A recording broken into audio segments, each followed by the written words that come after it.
Habang marami po ang nag-aalala sa tinatawag na debt cross, isang kilalang analyst na si Egrag ay nagsasabi na ang kasalukuyang structure ni XRP ay hindi nangangahulugang papasok tayo sa bear market. Sa kanyang analysis ay pag-usapan po natin ng detalyado kung ano ba talaga ang ibig sabihin ng debt cross, bakit iba ang sitwasyon ngayon kumpara sa historical crashes, at kung ano ang maari nating asahan bilang mga traders, holders, at investors. Kaya wag po kayong bibitaw dahil may mga key insights po tayo na makakatulong sa ating strategy dito sa crypto market. At ayan, simulan po natin sa ating unang katanungan kung ano po ba ang ibig sabihin ng looming debt cross para kay XRP. Ayan, sa simpleng explanation, ang debt cross ay nangyayari kapag ang isang shorter moving average, halimbawa ay ang 50-day moving average, ay bumababa at tumatapat sa ilalim ng longer moving average, gaya po ng 200-day moving average. Sa traditional po na market analysis, ito ay signal ng potential long-term downtrend o bear market. Ngunit ayon po kay Egrag, kahit na malapit na si XRP sa ganitong formation sa 3-day chart, hindi pa ito nangangahulugang babagsak ang presyo ng malaki. At ang tanong ay bakit? Dahil sa isang tunay na debt cross na nagdudulot ng mas malalaking pagbaba, kailangang ang presyo mismo ay nasa ilalim ng parehong 50 moving average at 200 moving average. Sa kasalukuyan sa XRP ay higit pa rin sa 200 moving average at ang 200 moving average ay pataas pa, hindi pababa. Ibig sabihin nito, ang momentum na XRP ay hindi pa negative at hindi po natin agad masasabi na papasok sa bear market.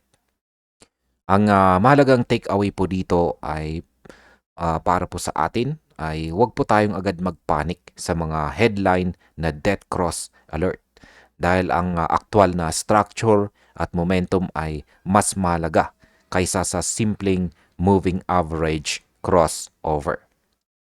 Ngayon ay paano naman po naiiba ang sitwasyon ngayon sa 2018 na market crash? Ayan, marami pong analyst ang nagbabalik tanaw sa taong 2018 crash ni XRP. Noon mula po sa peak na $3.31 ng January 2018, bumagsak sa XRP hanggang 0.3348 sa August. Halos 90% na drop sa loob ng 8 buwan. Kasabay nito, lumitaw po ang debt cross. Kaya marami ang nag-assume na pareho po ang mangyayari ngayon. Pero ayon po kay Egrag, iba ang sequence noon. Sa taong 2018, nauna ang presyo sa pagbagsak bago po lumitaw ang debt cross. Ibig sabihin, hindi ang debt cross ang nag-trigger ng crash. Ang pagbagsak po ng presyo ang siyang nagdulot ng debt cross. Para po sa ating pananaw bilang mga traders at investors, ang aral po dito ay huwag pong basta-basta magbase sa historical patterns. Kailangan nating tingnan ang kasalukuyang structure, moving average, positioning at momentum bago tayo gumawa ng ating conclusions. Sa madaling salita, ang pangamba sa debt cross ay maaring overreaction lamang kung hindi po natin titingnan ang buong technical picture or technical na larawan. Ngayon ay bakit mas katulad po ni XRP ngayon ang 2017 at saka 2021 cycles. Yan, ngayon dito po nagiging interesting ang analysis ni Egrag. Ayon sa kanya, ang current structure ni XRP ay mas kahawig daw ng nakita natin sa 2017 at early 2021.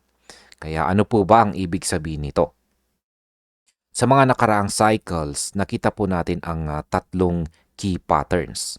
Una ay ang tight moving averages, kung saan ang presyo at mga moving average ay medyo magkakalapit.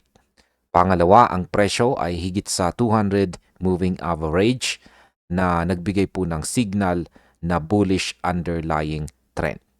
Pangatlo, may compression o consolidation na karaniwang nag-precede sa explosive price surge. Ayon kay EGRAG, ang parehong patterns ay nakikita ngayon kay XRP. Ibig sabihin, sa halip na bear market, ang token ay nasa late cycle consolidation phase na madalas nauuwi sa strong upward breakout.